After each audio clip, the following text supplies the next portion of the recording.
Ce qui est affirmé sans preuve peut être nié sans preuve, disait Euclide.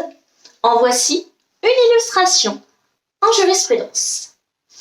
Monsieur O confie à la société B la construction d'un immeuble à usage professionnel. Après réception de cet ouvrage, Monsieur O constate un certain nombre de difficultés et assigne la société B en réparation. Il se plaint notamment de la non-conformité des bois des terrasses extérieures.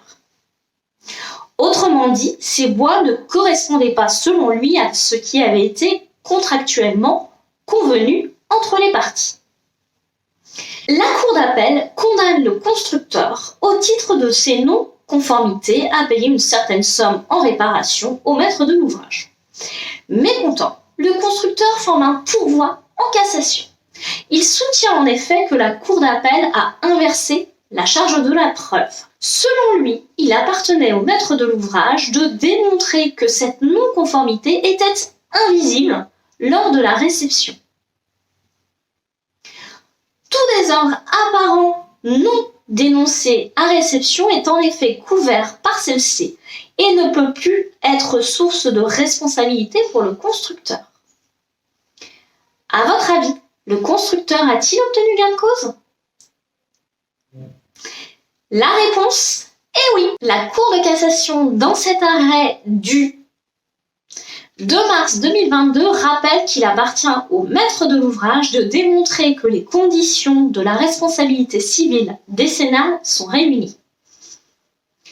La Cour d'appel ne pouvait donc pas imposer au constructeur de démontrer que la non-conformité est visible au moment de la réception. Il appartenait au contraire au maître de l'ouvrage de démontrer que cette non-conformité était invisible ce jour-là.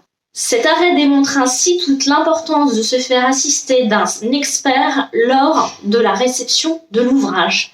Il aura pour mission de prendre connaissance du contrat et de s'assurer d'une part que les travaux ont été bien réalisés et d'autre part que les travaux ont été réalisés conformément au contrat. Cela évitera bien des difficultés ultérieures. Si cette vidéo vous a plu, vous pouvez la commenter ou la liker, ça me fera très plaisir. Quant à moi, je vous dis à la semaine prochaine pour une toute autre thématique.